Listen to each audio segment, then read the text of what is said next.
ఆ రోజు హనుమంతుల గారు గాని జాంబవంతుల గారు గాని ఆటవిక జాతికి సంబంధించిన వారు అంటూ ఏదేదో మీరు పురాణాలన్నింటినీ కూడా బయటికి తీసుకొచ్చి దాన్ని మళ్ళీ బ్రాహ్మణులకు ఆపాదించి మీకు కక్ష సాధింపు చర్యలన్నీ కూడా మా మీద దాడి చేయడాన్ని మేము తీవ్రంగా ఖండిస్తున్నాము.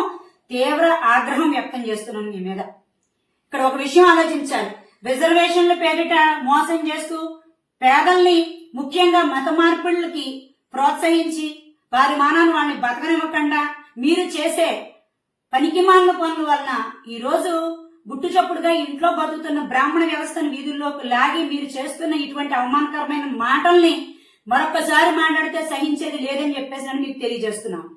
ఒకసారి ఆలోచించండి. బ్రాహ్మణ వ్యవస్థ మేము స్వశక్తితోటి సరస్వతి కటాక్షంతోటి మాకున్న విద్యతోటి మాత్రమే మేము స్వశక్తితోటి ఎదిగి ఈ రోజున ఉద్యోగాల్లో గాని రాజకీయాల్లో గాని సమాజంలో గాని అన్ని కులాలతోటి స్నేహభావంగా మసులుకుంటూనే ప్రతి ఒక్క చోట కూడా మేము మా జీవన స్థితిగతులన్నింటినీ కూడా మేము పాటిస్తున్నాము.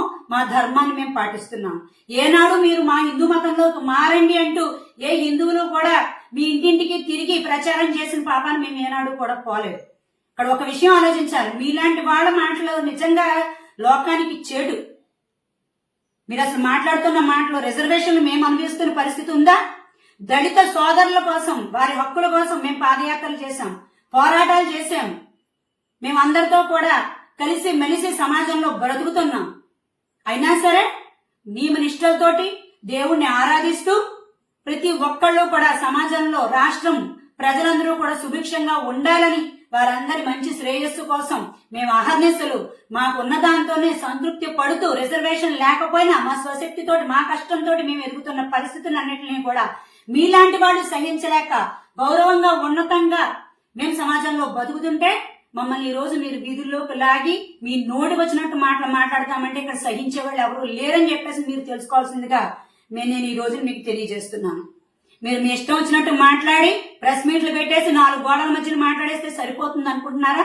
మీకు ఈ విషయంలో కూడా హిందూ సోదరులు ఎవరు కూడా మీకు సంఘీభావం తెలిపే పరిస్థితి అయితే కనుక లేదు. ఇక్కడ ప్రతిదీ కూడా ఆలోచించండి.